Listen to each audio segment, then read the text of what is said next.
Барлықтарыңызға сәлем, видео рецептер арнасына қош келдіңіздер. Сіздермен бүгін көпшіліктің сүйіп жейтін десерттерінің бірі муравейник дайындайтын боламыз. Өте оңай дайындалады және де бір жасағаннан сіздерге де ұқсап шығады. Менімен бірге жасаңыздар.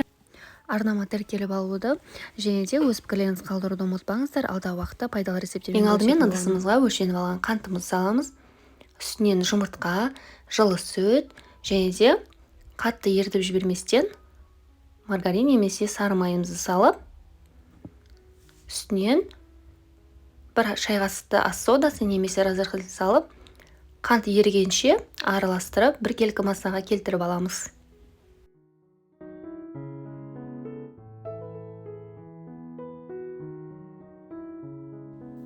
Өлшеніп алған ұнымыздың үстіне дайын болған массамызды салып, біркелкі жұмсақ қамыр илеп алатын боламыз.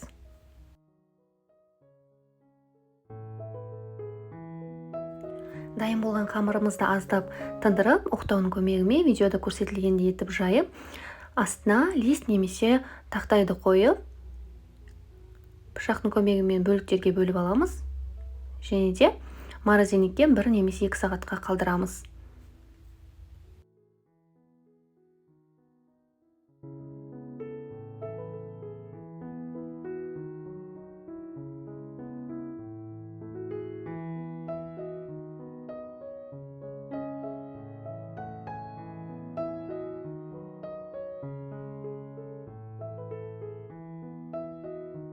Арадан 1-2 сағат уақыт өткеннен кейін листімізге пергамент қағазын төсеп, қатқан қамырларымызды осылай ұнға аунатып аламыз және де үкіштің көмегімен осылай барлығын аздап үкіштен өткізіп, 180 градустағы духовкада барлығын пісіріп алатын боламыз. Қамыр піскенге дейін сгущенкамызды ерітіп аламыз. Ол үшін отқа сгущенка, мед және де сары майымызды салып, жақсылап араластырып, біркелкі сұйық массаға келтіріп аламыз.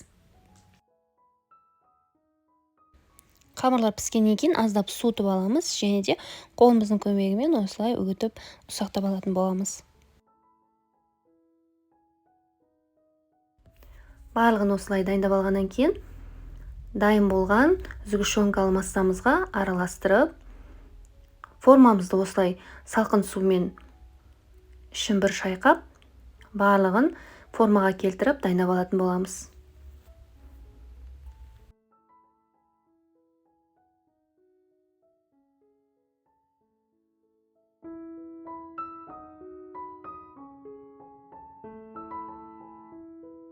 Менке осылай барлық муравейниктерді формаға келтіріп аламыз. Үстін өз қалауларыңызға қарай әрлейсіздер. Кешкі шайға өте таптырмас печенье десерттердің бірі деп айтуға болады. Ас болсын.